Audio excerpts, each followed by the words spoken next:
la señora les dijo que estamos grabando.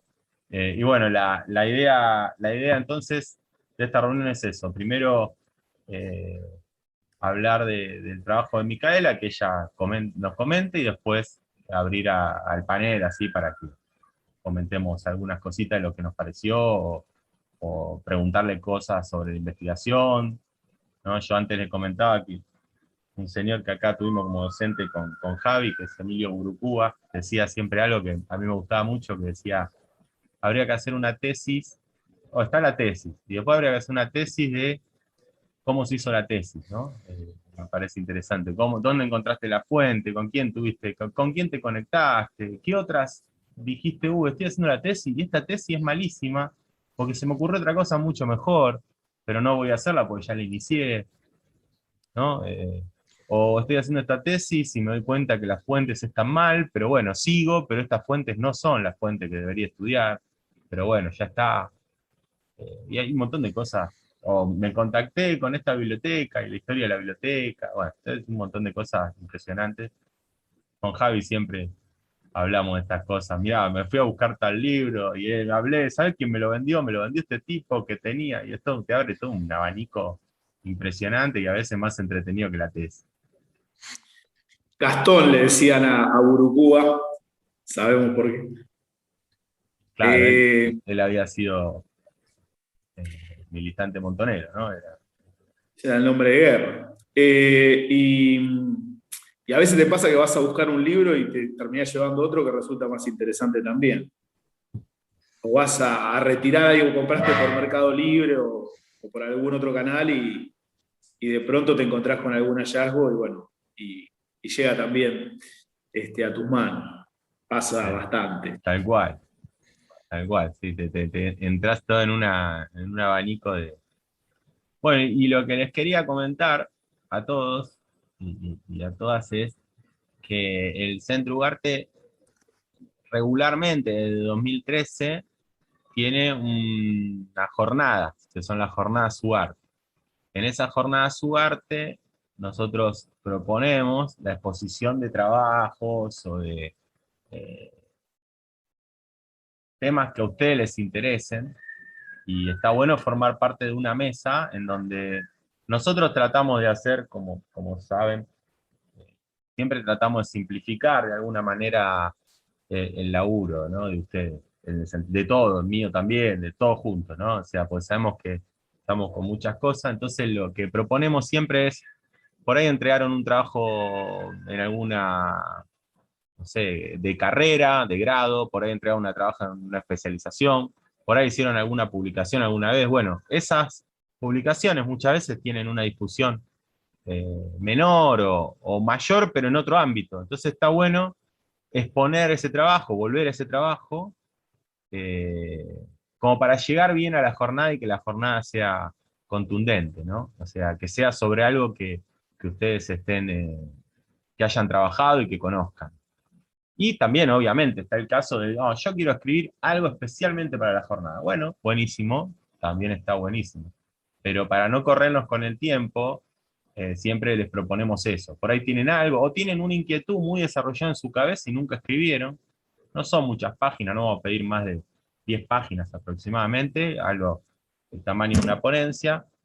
Y después, generalmente también termina eso en un trabajito, en un libro, en donde participan todos los que estuvieron en esa jornada, como lo hemos hecho en otras ocasiones. Así que, bueno, esa sería la idea, que se las tiro y que, bueno, ya vayan craneando a ver qué trabajo les gustó, uno que escribieron les gustó y el profesor por ahí también le dijo, che, está muy bueno esto, alguna publicación, alguna cosa que, o sea, siempre estamos hablando de o historia, o un tema histórico, un acontecimiento histórico, un análisis, una lectura de ustedes de un acontecimiento histórico, o algún pensador nacional latinoamericano que a ustedes les gusta algo para trabajar.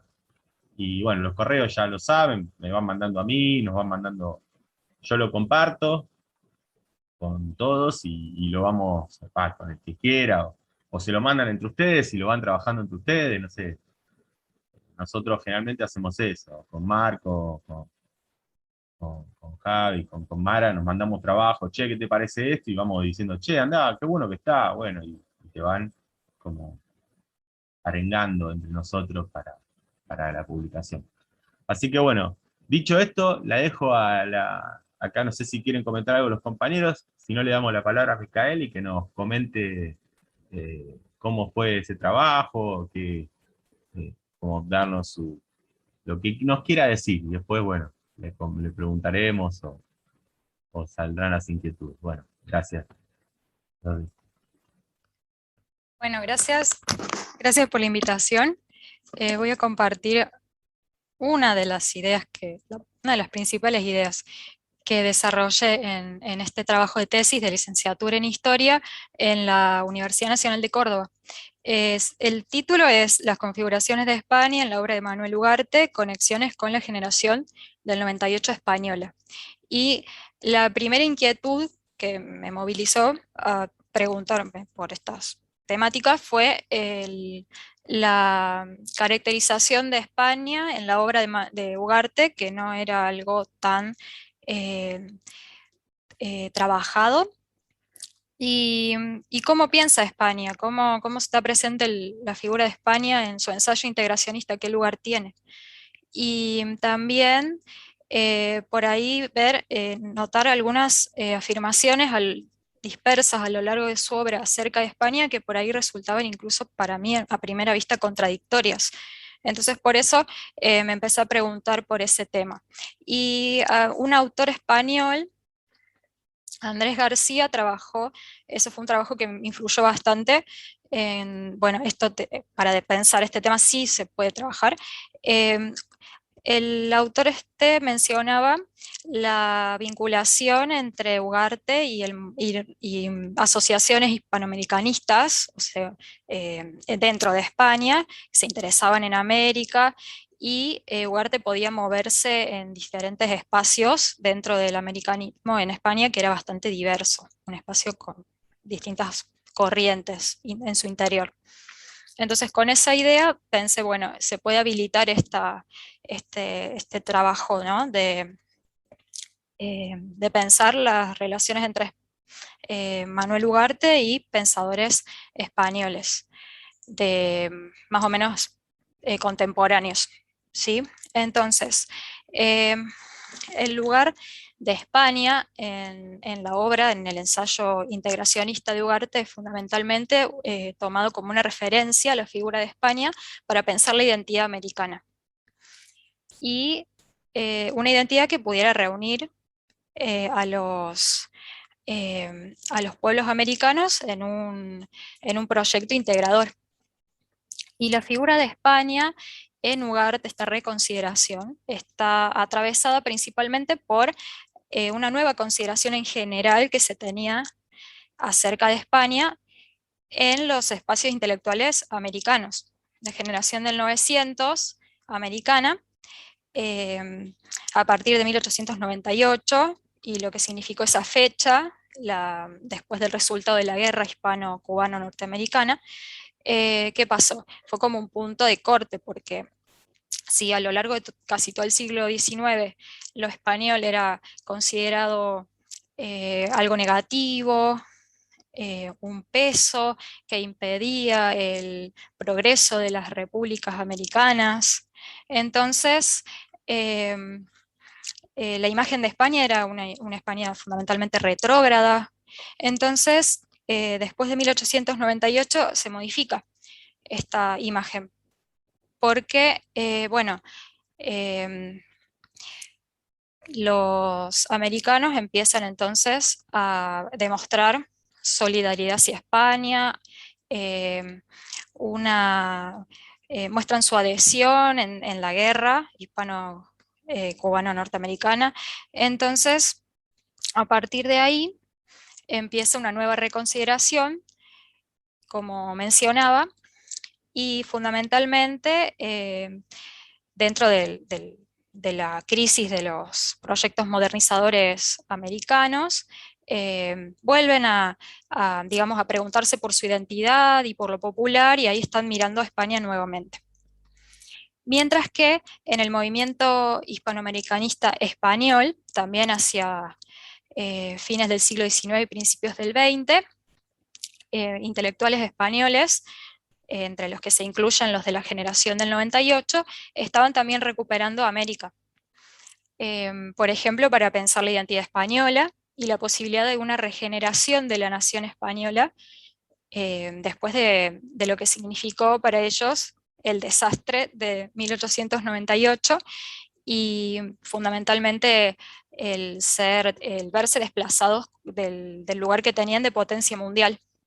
Entonces buscan revincularse con América, como reposicionarse internacionalmente a través de América, y también fomentar las relaciones culturales, al verse que estaban imposibilitados de hacerlo en cuestiones económicas. Entonces buscan un vínculo, reconstruir un vínculo de tipo cultural. Y dentro de este movimiento se incluyen autores como los que trabajé específicamente, seleccioné para el trabajo de tesis, que fueron Miguel de Unamuno, Rafael Altamira y Ramiro de Maeztu. Los autores, cada uno tiene como una trayectoria muy diferente entre sí, y también formaban parte de cada uno una corriente interna distinta dentro del hispanoamericanismo español. Era un movimiento muy diverso. Había, por ejemplo, en ese movimiento distintas formas de pensar América o de cómo posicionarse frente a América también. Pero en general, los tres autores tenían en común, fundamentalmente, un interés americanista. Por ejemplo, Rafael Altamira, él planteaba, por ejemplo, producir conocimiento sobre América, documentado. O sea, él era historiador y se dedicó al trabajo con fuentes para editar libros acerca de la historia de España y también incluir, por supuesto, los siglos coloniales. Entonces, se dedicó a promover el americanismo en las universidades de España y la vinculación entre universidades españolas y americanas. Y bueno, hizo una gira también por América Latina, estuvo en universidades argentinas y mexicanas. Después también tenemos autores, Maeztu y Unamuno, que se dedicaban a la crítica literaria de escritores americanos. Maeztu fue embajador en Argentina. También colaboraban en diarios, eran corresponsales, por ejemplo, en el diario La Nación. Entonces tenían un interés y una tarea americanista que los movilizaba. Y una tarea que era a favor de la articulación de redes transnacionales entre los intelectuales españoles y americanos. Estas redes que, bueno, a partir del viaje de Rubén Darío a España en 1900 y su encuentro con Unamuno, ellos son los que empiezan a como articular estos espacios de conexión entre los intelectuales españoles y americanos. Y uno de los, justamente fue una de las posibilidades que tuvo Ugarte de poder insertarse en España. Justamente estaban estas redes que le dieron un marco para ser recibido en España y publicar parte de sus obras en revistas hispanoamericanistas. También dio conferencias en España, en asociaciones hispanoamericanistas, y también intercambiaba obras y cartas, correspondencia con, por ejemplo, Unamuno, que era amigo personal de Ugarte, y Ugarte lo visita en Salamanca a Unamuno. Unamuno prologa uno de sus libros, Paisajes Parisienses. Entonces tanto los autores españoles que mencioné y Ugarte estaban estaban en el marco de estas redes. Y estas redes de alguna manera buscaban reactualizar una idea fundamental que sostenía el hispanoamericanismo, y esta es la idea que me gustaría recuperar acá, de comunidad española americana, ¿no? Buscaban reactualizar esta idea fundamental que promovía el hispanoamericanismo español, de la existencia de una comunidad española americana, que tenía una base cultural. Y se fundamenta en unas características culturales que de España se habían extendido hacia América en los siglos coloniales. Y ahí está el fundamento también de toda su revisión histórica acerca de los siglos coloniales, que los hispanoamericanistas atendieron mucho. Bueno, entonces Ugarte en su obra también va a hacer referencia a una idea similar. Ugarte va a hablar de la existencia de una entidad superior que reunía a españoles y americanos y nos convertía en parte integrante de un conjunto. Entonces, esto lo acerca a las ideas de mancomunidad española-americana que estaban en los espacios españoles, donde Ugarte habla de esta entidad superior. Desarrolla esta idea en unas conferencias que están en Mi campaña hispanoamericana, el libro recopilatorio.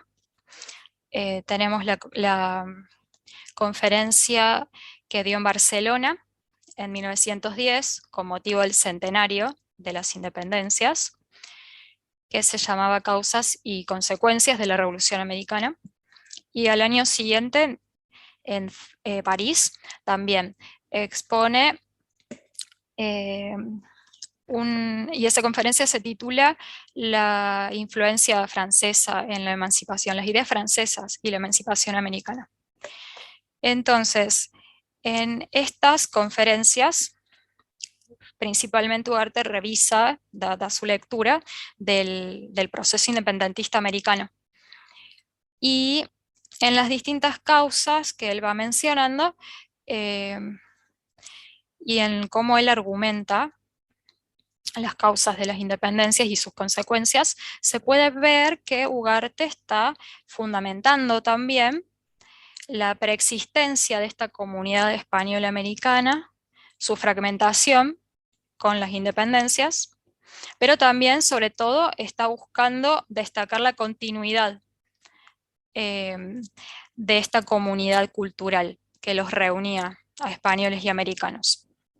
Y esta argumentación a favor de esta entidad superior, de esta comunidad cultural, la argumenta en diálogo con los autores españoles, con por lo menos un tipo de interpretación acerca del movimiento independentista que circulaba en España por entonces.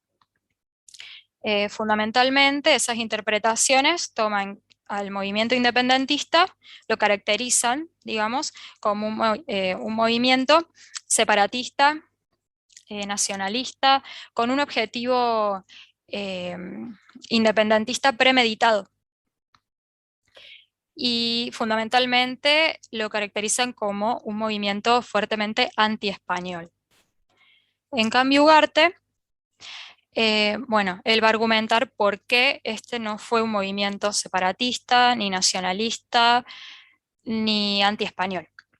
Y de esa forma construir un puente con España. Entonces, Ugarte va a mencionar, no fue un movimiento nacionalista, porque fue encabezado por criollos y españoles. Y tampoco fue un movimiento con un objetivo independentista premeditado, porque fue coyuntural, fue un movimiento cuyo resultado fue por la presión de la monarquía centralista de los Borbones. Entonces, ahí como que hace una salvedad, habla de un movimiento que se impulsó fundamentalmente por por la presión o el peso de la monarquía absoluta, y que por eso se desencadenó de esa forma. Terminó en las independencias, cuando Ugarte dice: ni en un principio se había soñado con un autogobierno, sino que fue un resultado coyuntural. Y en relación a el centralismo de los Borbones, acá hay una conexión con los intelectuales españoles, porque todos van a mencionar como causa el centralismo de la monarquía absoluta. O sea, van a estar de acuerdo con Ugarte en este punto, y van a responsabilizar a los Borbones por la pérdida de las colonias, por ejemplo, en términos de Unamuno. Entonces, de esta forma, acá tenemos un punto en contacto. Y una cuestión que Ugarte quiere contraargumentar principalmente es esta oposición entre España y América, o españoles y americanos, para explicar las causas de las independencias. O sea, él buscaba superar interpretaciones que oponían a españoles y americanos, como por ejemplo la de Altamira. Altamira hablaba en sus trabajos sobre un partido antiespañol que se conformó en América. Oponía, por ejemplo, una caracterización de una España tirana y una América, ¿cuál es? Una América infeliz, ¿no? Por la presión a causa de las políticas borbónicas. Entonces, Ugarte va a tratar de superar, como decía, estas oposiciones en términos españoles versus americanos, y va a buscar, por el contrario, integrar a España y articularla en el proceso independentista. Por ejemplo, cuando plantea que existía una solidaridad entre los independentistas americanos y los liberales españoles. Y también cuando cambia la oposición español-americano por absolutismo, antiabsolutismo. Teniendo en cuenta, ¿no? Esto se desprende de ese planteo de que, bueno, la principal causa fue el centralismo borbónico. De esta forma, todas estas argumentaciones le permiten construir esa comunidad española-americana, que es en cierto punto también Altamira reconoció también esa solidaridad entre el movimiento del reformista español y americano, pero el eje de su interpretación es esta oposición que yo mencionaba. O sea, vas viendo conexiones y puntos de diferencia en algunos ejes de sus lecturas. Entonces, bueno, volviendo a Ugarte y su construcción de esta comunidad, el resultado entonces de las independencias fue la fragmentación de este espacio. Y de todas formas puede pensar igualmente la continuidad de esa comunidad. 100 años después, porque está hablando en el cumplimiento de los centenarios, y aún así, bueno, transcurridos 100 años, puede pensar la persistencia de esta comunidad. ¿Por qué? Porque Ugarte estaba planteando que españoles y americanos eran parte de una misma raza, que era la raza latina. Entonces, formaban parte de esta misma comunidad cultural, porque raza se entendía en términos culturales.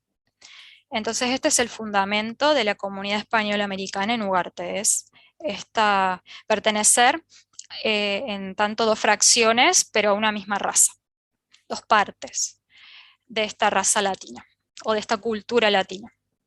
Y ahí entra el lugar de España, porque España era la proveedora de un legado cultural en América, que nos diferenciaba de Estados Unidos y que constituía nuestra identidad. Esto lo desarrolla un autor que se llama Claudio Maíz, y él trabaja el concepto de raza en Ugarte, y el legado español también lo trabaja. Entonces, plantea que el legado cultural español le permitía a Ugarte pensar una identidad común para todos los pueblos de América Latina. Le permitía pensar América Latina como un conjunto a pesar de la diversidad que contiene América, y sin negarla, pero sí, gracias al legado español, podía articularse. Entonces, esa es la lectura o la importancia, ¿no? El lugar que tiene España en el proyecto integrador de Ugarte. Porque esta cultura basada en estos elementos culturales de origen español le permitían pensar la posibilidad de ese proyecto integrador.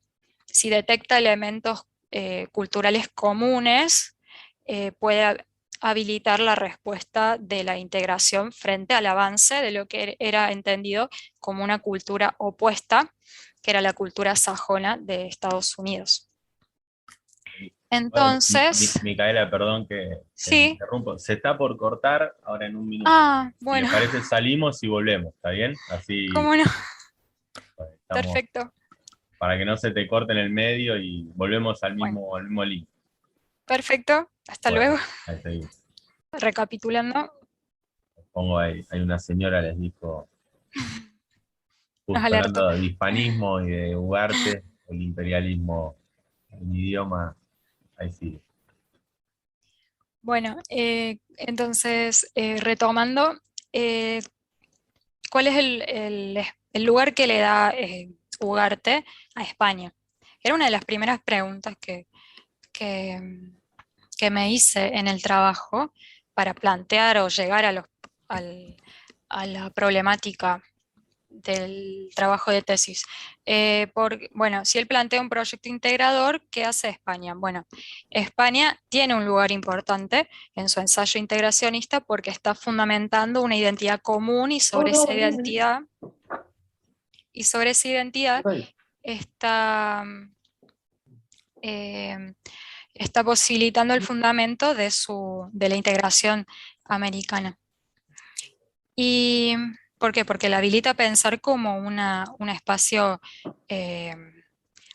en conjunto, un espacio integrado. Entonces, también, como está pensando en estos elementos culturales tomados de España, digamos, puede extender en cierta forma a España su propuesta integracionista. Lo que hace es plantearle a España que como fracción de la raza latina tenía que comprometerse en el porvenir americano, que no podía estar ajena, por ejemplo, al expansionismo de Estados Unidos, que representaba entonces este peligro cultural que amenazaba el porvenir de la raza latina. Entonces, así lo plantea, apela a esa raza en común para incorporar a España de alguna manera, para ampliar la solidaridad americana también a España. Y en relación a, bueno, estos serían los fundamentos, ¿no?, en Ugarte de esta comunidad que reunía españoles y americanos.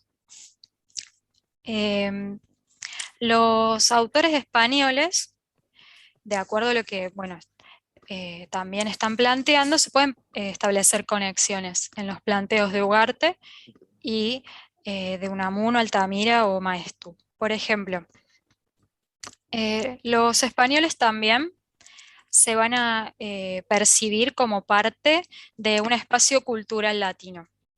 Por ejemplo, para Altamira, España va a ser la heredera de Grecia y Roma, y después va a extender el espacio cultural latino a América. va a civilizar a España, España va a civilizar a América, en palabras de Altamira, que sería entonces el llevar la cultura latina a los territorios americanos. Esta parte es interesante porque cuando hay un punto para destacar, porque como mencioné antes, los hispanoamericanistas están tratando de regenerar la nación después de la crisis de 1898, se autodenominaban regeneracionistas. Y están tratando de volver a darle a España un lugar, ¿no? en el plano internacional. Entonces, van a preguntarse por aportes de España y fundamentalmente aportes de España a la civilización y a la cultura, y ese va a ser un punto importante. Van a reivindicar esa tarea de expandir la cultura, de haber expandido la cultura latina en los siglos imperiales de la grandeza del Imperio Español. Entonces, esto va a ser mencionado y destacado por los autores españoles. Bueno, también recuperan el periodo colonial. Por ejemplo, Unamuno va a mencionar que tanto españoles como americanos somos descendientes de los conquistadores. Y acá también una aclaración: Unamuno estaba pensando como una posibilidad de diálogo en igualdad con América, pero no era algo que esté presente en todos los espacios hispanoamericanistas españoles, porque había en muchos de esos espacios todavía una idea de España como guía de las repúblicas, España como una referencia, la madre patria en definitiva. Esa idea todavía estaba muy fuerte. Y también se está hablando de una idea de fragmentación de esta comunidad cultural. Y así como identifican esta fragmentación, Unamuno, Altamira van a tratar van a plantear la importancia de restablecer, de reconstruir esa comunidad. Por ejemplo, una posibilidad para tender un puente era pensar España y América en esos términos de igualdad y abandonar un poco esa figura de madre patria que mencionaba recién. Una figura de madre patria a lo mejor pensada, ¿no?, desde el punto de vista de la guía o de la tutela, ¿sí? Bien, entonces vemos que existían conexiones con los españoles y Huarte en esta idea de la construcción y la fundamentación de esta comunidad que compartían. Estas conexiones se podían ubicar en un contexto posterior a 1898 y que favoreció el reimpulso de las ideas latinistas. Esta idea de el enfrentamiento de las razas sajona y latina en Europa y que se había trasladado hacia América en el espacio, diferenciando estos espacios de Estados Unidos y América Latina, como para explicar el conflicto, ¿no?, entre Estados Unidos y América Latina en relación al expansionismo de Estados Unidos, que también es un contexto que va a favorecer este tipo de ideas de comunidad española americana, verse frente a Estados Unidos y el peligro cultural que representaba. Entonces, Ugarte apela al interés español en estos espacios que habían vuelto la mirada hacia América. Y a pesar de que el contexto es favorable y existía una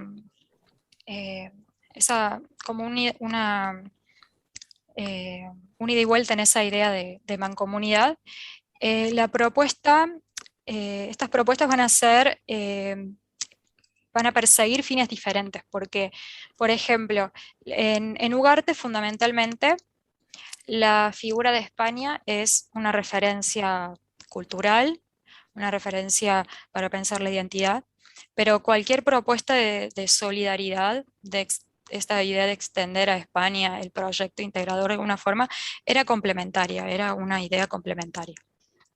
Pensar esta raza latina eh, permite a Ugarte interpelar al público español a estos espacios, pero era una propuesta más bien secundaria a su propuesta fundamental, que es la de la solidaridad americana. Y además,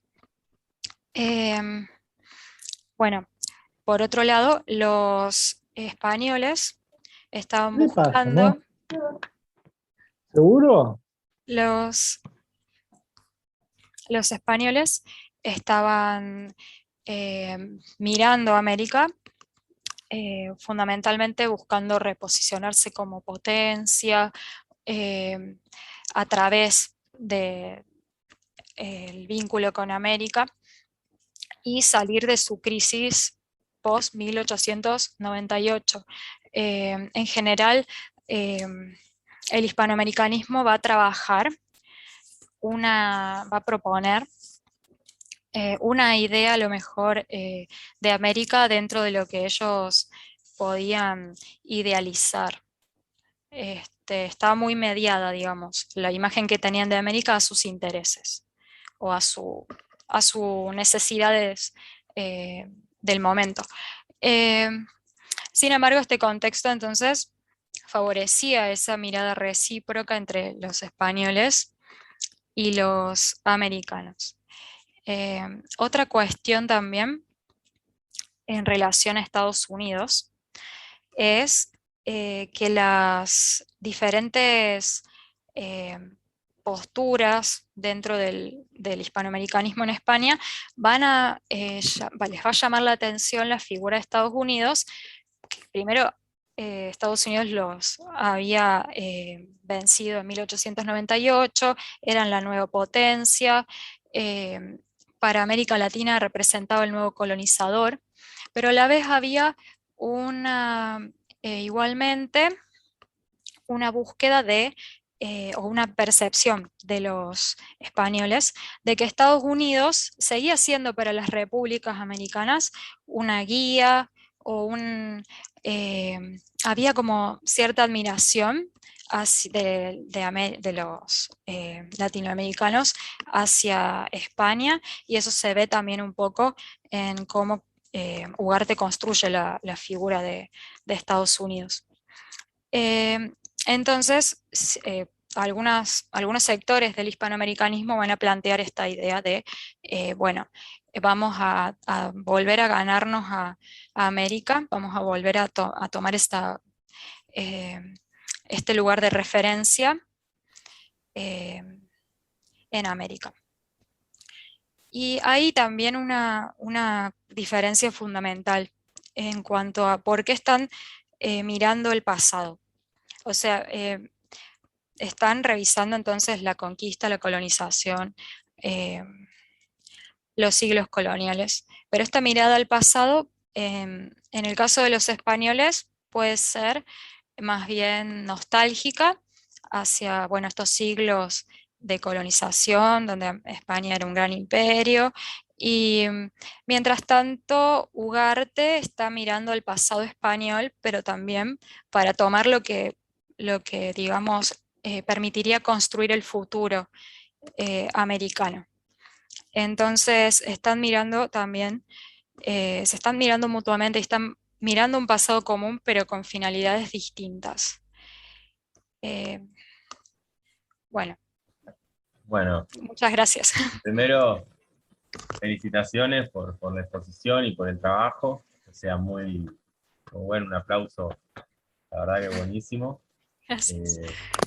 Y abrís un montón de temas. Esta revisión de Maestu, de Altamira y de Unamuno me parece una joya para los ugartianos, ¿no? En el sentido de, a mí me llevó a tengo algunos trabajos de Unamuno, me llevó a volver a Unamuno, y está muy buena la forma en cómo lo recuperás, ¿no?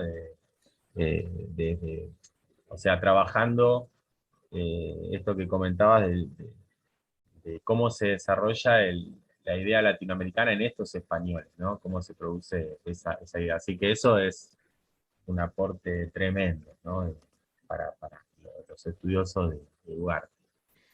Después no sé si los compañeros quieren comentar algo, yo te quería hacer algunas preguntas, no sé, o hacer algunos comentarios. El único comentario que voy a tirar, le voy a tirar un centro acá a Javi, que es lector, de un autor uruguayo que se llama Feliberto Hernández, que en un libro, un cuento que se llama Por los tiempos de Clemente Collins, ¿no? Un tipo que hace una reflexión que me parece que va muy bien para tu trabajo, ¿no? Que dice que, bueno, que a veces uno recuerda un acontecimiento y a veces uno recuerda ese acontecimiento y se pierde de vista todo lo demás, ¿no? El tipo quiere hablar de Clemente Collins y empieza a hablar de lo que era el viaje hasta la casa del tipo, de con quién hablaban las tías, se acuerda de toda la época para hablar de Clemente Collins, que era un pianista ciego que le daba las clases, a él que era pianista, ¿no? Que quería aprender clases de piano. Esta metáfora, esta idea, es porque lo que ocurre con el acontecimiento de la emancipación es justamente eso, a mi entender, o por lo menos mi lectura de los autores, de lo que señalaste muy bien, que dicen estos españoles. O sea, digamos que acá estoy más con Maestu, con Unamuno, con Altamira, que con Bartolomé Mitre, por ejemplo, ¿no? La emancipación fue coyuntural, ¿no? En ese sentido. Y cuando uno repasa a los autores de la época, esto lo dice también un autor que no es del pensamiento nacional, más bien todo lo contrario, que es Chiaramonte, ¿no? Carlos Chiaramonte lo señala muy bien. Dice, el problema era contra las monarquías. La idea de los Borbones fue lo que entorpeció todo y generó un quiebre que Chiaramonte lo remarca una y otra vez, no fue tal ese quiebre. No fue un quiebre, sino que, de hecho, él, bueno, se va, a mi entender, un poquito con esa idea y dice, no había idea de nación. O sea, esa nueva idea de nación no existe, no existía. Y a la hora de hablar, hablaban lo mismo que decían los españoles. Somos americanos. Lo mismo que decía el español que vivía en las Américas y lo mismo que decía el criollo que vivía en las Américas. Eran americanos. Esa era la idea de nación que imperaba en el momento revolucionario, ¿no? Así que eso me parece un golazo. Y después me parece que vas más allá. Esto es, no lo tomes como una crítica, tomalo como un halago. O sea, superás por demás a los autores que citás, ¿no? Martín Vergel y a Carlos Altamirano se quedan cortos en estos temas. Yo entiendo que son autores que han trabajado la intelectualidad, o ellos consideran que trabajaron la intelectualidad de la época, pero la trabajan, a mi entender, no sé qué piensan los compañeros, de una forma flojísima. Tanto Martín Vergel como Carlos Altamirano, como otros autores que vos citás, pero yo siento esto pues son los renombrados, ¿no? Sí. Fíjate que se quedan en los relatos, ¿no? Se quedan en las redes intelectuales, se quedan en todo esto y Sí. no analizan en profundidad la conexión con España y lo que está ocurriendo con España. Y lo que está ocurriendo en España, que también no lo quiero siempre citar acá a Javi. Javi sabe muy bien lo que pasa después, pero lo que está pasando en España,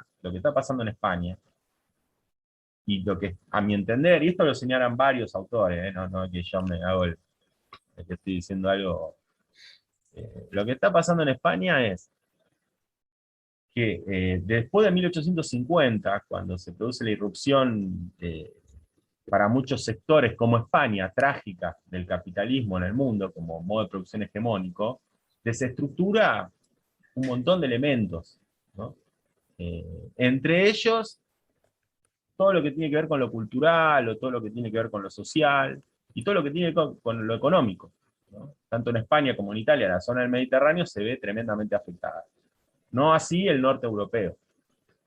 Y nosotros también, porque nosotros, al tiempo que somos grandes en el mundo, estamos creando una desigualdad que, bueno, cada vez fue desarrollándose más, ¿no? La famosa cuestión social. Y estos españoles empiezan a notar eso y empiezan a señalar que todo eso que están desarrollando los anglosajones, ¿no? No lo lleva a buen puerto. Digamos que lo que no ve Martín Vergel y no ve Carlos Altamirano, que en esa recuperación de lo latinoamericano, que en esas redes intelectuales que conectaban España con América, lo que está de fondo es también una crítica a la modernidad expresada en los términos como lo quiere expresar vendría a ser el Atlántico Norte, ¿no? Digamos, esta modernidad, esta forma de progresir, este progreso, esta evolución, a nosotros nos está dañando. Y algunos miran para atrás, como bien señalás, ¿no? Y dicen, no, nosotros venimos de la herencia latina, nosotros somos otra cosa.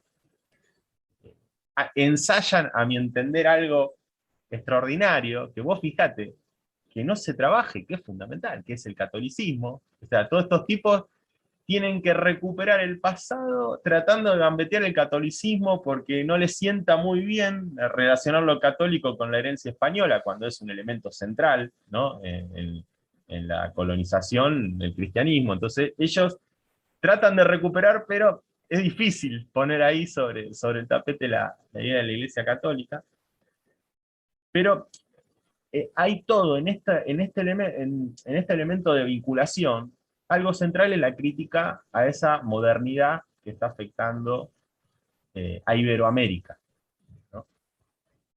Por así decirlo, estábamos más contenidos cuando España era la madre patria, como decías vos. Ahora de pronto estamos desprovistos y estamos eh, huérfanos ante la irrupción, ¿no? No solo la fragmentación, como dice Ugarte más de una vez, sino que además estamos en manos de las élites de las ciudades puertos que están haciendo atrocidades, ¿no? Y en España también está pasando eso. Y acá está lo que comentaba, que Javi sabe muy bien. Esta misma crítica después va a ascender en España y va a decantar en lo que va a ocurrir cuando pierda la monarquía el poder y aparezca esa revolución extraordinaria o ese momento extraordinario en España, ¿no? A principio que se empieza a dar en las primeras décadas del siglo XX, que sigue siendo una crítica a la modernidad, que es lo que va a pasar con el Frente Popular Español, que es una crítica no solo a la modernidad, sino una crítica al régimen capitalista. De los primeros que empiezan a sufrir las condiciones del régimen capitalista, que van a nuclearse en los sectores más explotados, que van a estar en España, en este caso, abanderados con el anarquismo, que es los primeros sectores que reaccionan, ¿no?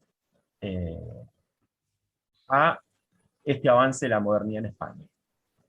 Pero que también hay un movimiento anarquista en Argentina y que está todo eso en diálogo. O sea, acá, por eso te digo que es un halago, porque vos vas más allá, vos decís, bueno, acá hay elementos que tratan de ir para atrás. Esto no lo ven, los que estudian los intelectuales no lo ven, y se pierden de vista, y de pronto parece que el Frente Popular ocurre porque un par de españoles leyeron a Bakunin, y no, esto es mucho más profundo, y se vincula con todo este proceso anterior, ¿no? Y me parece que le da otra dimensión a todo este proceso si uno lo observa así, ¿no? Así que está buenísimo, y está buenísimo esto que señalás, ¿no? De cómo cada uno intenta a su manera recuperar a España estos ensayos y esta verdadera estrategia, porque es muy difícil hacer una recuperación sin agarrar lo católico, ¿no? Incluso es como algo, también le pasa a Ugarte, ¿no? Ugarte está haciendo y dejando de lado, y ahora les paso la palabra a los compañeros que quieran comentar, dejando de lado un elemento central en todos, que es muy de esta intelectualidad, que es la cultura popular, ¿no? Pero no porque ellos no puedan, porque no están vinculados con esos ámbitos, ¿no? Digamos, cuando digo la cultura popular es la recuperación de todo lo hispano que está presente, como señala Manuel Gálvez, en el interior, ¿no? Yo sé que la gente de las provincias se enojan, pero cuando te vas un poquito a la ciudad de Puerto, lo que se llama el interior desde Buenos Aires o de Capital, ese interior tiene mucho más que ver con la cultura española o la cultura históricamente, como dice Gálvez, de estas tierras, que la ciudad de Puerto. Y esta gente, todos estos que vos citaste, son gente de ciudades, son citadinos. Y eso lo pierden de vista. Y para mí ahí hay un elemento, acá estoy con Gálvez, y probablemente el elemento más poderoso de España en estas tierras quedó en las provincias, no quedó en las ciudades fuertes. Entonces, ese es otro elemento que Manuel Ugarte, a mi entender, como lector y de Ugarte, me parece que pierde de vista, más de una vez, ¿no? Que es lo que pierde de vista cuando uno lo ve en la Revolución Mexicana y ve a Carranza como un revolucionario y a Zapata ni lo cita, ¿no? Porque Zapata se le va de las manos, Zapata, ¿no? No está en las cosas, a Morelos no llega Ugarte, ¿no? O sea, va a ir a Ciudad de México, pero esa parte popular, esos campesinos, no. Así que bueno, buenísimo y dispara un montón de temas. Ahí le dejo la palabra a los compañeros. Yo hago un comentario perdón, breve y cedo la palabra, que tiene que ver un poco con esto que comentaba Facu sobre la guerra civil y con esta cuestión justamente del anarquismo. Me parece que el anarquismo, más allá de ese italiano que envía Bakunin, que queda como que más vivo que, no sé, que el que envió Marx y por eso se vuelven anarquistas, me parece que tiene que ver con que recupera un montón de planteos que ya existían en el campesinado español. Es decir, no se llamaba anarquismo, pero bueno, buena parte del programa de algunos de los anarquistas se entroncaba con algunas de las tradiciones campesinas españolas y con luchas previas, y que en todo caso se encauzaron en ese anarquismo, pero eran preexistentes, por decirlo de alguna manera rápida.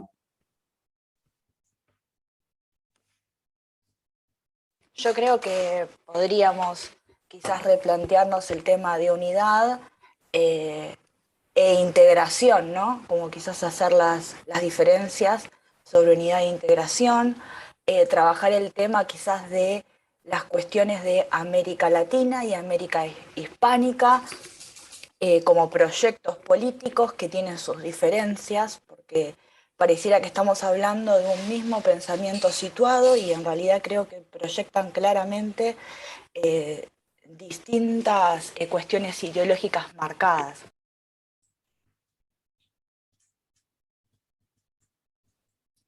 Sí, acá lo que dice Willem, no sé, lo podemos. En realidad, el proyecto, cuando uno analiza la integración, es una palabra. Después vos podés agarrar y decir, bueno, a ver, en dónde esa palabra, también Estados Unidos habla de integración, cuando tenía el proyecto del ALCA, hablaba de la integración, o la OEA. La OEA tiene que ver con la integración y tiene que ver con la unidad. Ahora, esas formas de unidad, de integración, a veces son creaciones, ¿no? A veces son creaciones, digamos, desarrolladas por teóricos, y a veces son elementos que lo determina el mismo hecho, digamos, lo que existe, como decía recién Javi, lo preexistente, lo que dice Ugarte. O sea, esto es lo que está. ¿Y qué es lo que está? Lo que está es que hay una cultura, aunque evidentemente nosotros tenemos esta historia oficial mitrista, antihispánica, pero lo preexistente es que hay una cultura hispana. Tenemos una cultura hispana. Que nosotros tenemos como dice Alberto Bueno, un cristianismo plebeyo, pero lo tenemos, ¿no? Y eso está presente constantemente y es cuando uno habla de integridad por ese lado, digamos que suena un poco más fuerte que otro tipo de integración, que también, de otro tipo de proyecto de integración, digo, ¿no? Y acá Ugarte esto lo observó claramente y se agarró. Ahora, Ugarte, ¿qué problemas tenía? Esto que comentaba para mí, que yo lo subrayo, el problema de lo católico, ¿no? O sea, cómo dimensionar la cultura católica como una cultura que también viene de la madre patria. ¿Cómo esquivar eso? Problema que, por ejemplo, Tal cual. con Darío en algún momento hablamos, Leopoldo Marechal no tiene, para nada. Lo católico se lo asume así, se la integración, viene lo católico. Y hay otros autores que Perón no lo tenía tampoco. Perón era lo católico, Perón. O sea, pero acá en Ugarte sí está presente, ¿no? Pero bueno, buenísimo. Bueno, dejo la palabra a algún compañero compañera que quiera comentar algo. Yo, digamos, escuchando el trabajo de Micaela y a Ugarte, hago una línea directa, creo que van a coincidir todos, con Abelardo Ramos. Yo veo mucho de rescatar o de tener presente, y fui, digamos, a buscar el libro La masa y las lanzas para refrescar. El regreso de Fernando VII y la derrota de la Revolución Ibérica fue nuestra derrota. Claro, pero ¿de qué derrota está hablando? Y ahora voy a preguntar y nos lanzó a la independencia para no capitular ante la reacción absolutista. En un primer momento, Ramos dice, y es ahí donde está la confusión, para mí, intencionada de la historia falsificada, que no peleamos contra España, lo dice acá en La masa y las lanzas, peleamos a favor de una de las Españas. El conflicto desatado por la invasión napoleónica despierta otra lucha, aparte de repeler al hermano de Napoleón, la lucha entre la monarquía constitucional y la lucha de la monarquía absolutista, la cual Fernando VII no estaba ni enterado en el calabozo. ¿Qué pasa? Esa lucha se traslada acá. Pensar como la historia mitrista que hay una nacionalidad argentina que viene como una fuerza prepotente del minuto cero del 25 de mayo es justamente falsificar y despegarnos de España en el minuto de la gesta de mayo. Yo creo que fue un proceso que justamente Ramos ha sacado una pista que se rompe cuando Fernando VII, o sea, con el Waterloo de Napoleón, la liberación de Fernando VII, ¿y qué sucede? Para mí, lo que detona el ser arrojado a la independencia, que acá, si había un sentimiento de pertenecer, lo podemos tener con las invasiones inglesas y las milicias, que hay un sentimiento de repeler al invasor sin la ayuda de España. Y la otra, la idea de que teníamos que ser, si seguíamos perteneciendo a España, se peleó acá en los primeros momentos por una monarquía constitucional. Al desecharla a Fernando VII es la victoria fernandina que provocó nuestra derrota, de la que habla Abelardo Ramos. Yo creo, la gran pregunta es, ¿cuándo se empezó a festejar el 25 de mayo? Porque podríamos festejar otra cosa, podríamos festejar 1812 llegando San Martín y Alvear y el primer golpe de Estado contra el triunvirato de Rivadavia. Ahí podría, ¿no? Ahí Alperindongui dice, ahí la revolución tomó otro rumbo, y si queremos hacer un poquito de historia, la foto del Villiquen no quedó nadie. No. Ya en el 12 se borraron a todos, salvo Belgrano, que dura, ¿no?, hasta el 19 o el 20. Yo creo que ahí hay algo que está mezclado con Ugarte, tratar de... Paso que aparece en todas las fotos. Paso que aparece en todas las fotos, sí, correcto. Digo esto y termino, me parece muy interesante. Yo creo de que Ugarte quiere rescatar la hispanidad, como la quiere rescatar Ramos, con el tema de no balcanizarse. Porque al no tener ese núcleo centralizador que estaba depositado en el representante de Dios en la tierra, es increíble cómo nos comimos el verso de las ventajas comparativas, ¿no? O sea, de la escuela de la economía inglesa, de David Ricardo, que cada país tiene que producir lo que mejor produce y venderlo barato, y todos nos vendemos barato y somos todos felices, pero cada vez nos sale más vaca la misma locomotora, ¿no? Reduzco, o sea, el gran problema de la dependencia científico-técnica, que Facundo sabe, ¿no? Mi trabajo para la especialización, o sea, va sobre la dependencia técnica, cultural y científico-técnica. La vacuna es, hoy te pusiste la rusa, la de Oxford o la china, no se llama Pampa. O sea, perdimos el tren científico-técnico y tiene que ver con esta decisión de abrir y cerrar la tranquera, decisión tomada porque nos fraccionamos. O sea, hay un todo ahí. Pero bueno, quería, digamos, aportar eso. Ramos está ahí siempre. Sí, sí, no, está buenísima la lectura que haces, y es en parte es lo que señala Ugarte y que Micaela lo rescató, ¿no? O sea, que no hubo un choque directo con España. Sí, hay un choque con las reformas borbónicas, o incluso hay autores como, bueno, Alperín Dondi, ¿no? Iba a buscar uno del Nacional, pero Alperín Dondi que lo señala muy bien. Los Borbones tienen críticas hasta de los españoles, hasta de los funcionarios españoles en las colonias, ¿no? Esto también Schmidt y varios historiadores digamos, del periodo indiano lo señalan, ¿no? Que de hecho repercute en la gran rebelión andina de Tupac Amaru, ¿no? Estas modificaciones. Pero me parece interesante rescatar eso, me parece interesante para cualquiera que esté buceando el pensamiento nacional, eh, hacer este tipo de trabajos como el de Micaela, en donde se realiza un estudio pormenorizado de los autores de España y de acá, y se destaca esto. Volvamos a ver qué pasó con la Revolución de Mayo. ¿Qué fue lo que pasó en la Revolución de Mayo? Me parece que esa pregunta es inquietante, es necesaria, ¿no? Y apunta a esto que señalaba Darío recién, ¿no? De volver hay varios pensadores, como Palacio, como recién señalaba Darío, o el Colorado Ramos, que señalan esto. Bueno, a ver, yo tengo una lectura nueva sobre la Revolución de Mayo. Y me parece que esto es, no sé cómo decirlo, es como que te tiran aceite caliente porque decís, pero che, ¿y qué pasó en el centenario? Y esta lectura no estuvo. Esta lectura no fue hegemónica, ¿eh? Ahí tenemos un tirón de orejas grave. Se habló un montón en el centenario, pero esta lectura no estuvo. Y es una lectura fundamental del pensamiento nacional. Incluso se hicieron manuales, ¿no? Por así decirlo, un gobierno eh, de signo peronista, ¿no? No hizo una lectura profunda de este proceso respecto a España, ¿no? Y me parece interesante rescatarlo y seguir pensándolo, porque si no se hizo es porque hay un vacío, o porque no se volvió a recordar, o porque nadie agarró la, la manija de lo que venía expresando el Colorado Ramos, lo que decía Ugarte. Me parece no solo que en términos ideológicos es necesario, sino que me parece que estamos falseando la historia. Seguimos como analizar bien qué fue lo que pasó en ese momento, ¿no? ¿Contra qué se luchó? ¿Se luchó contra España o se luchó contra la monarquía? ¿No? Tal cual, es justo lo que yo hablaba sobre el tema de los proyectos políticos.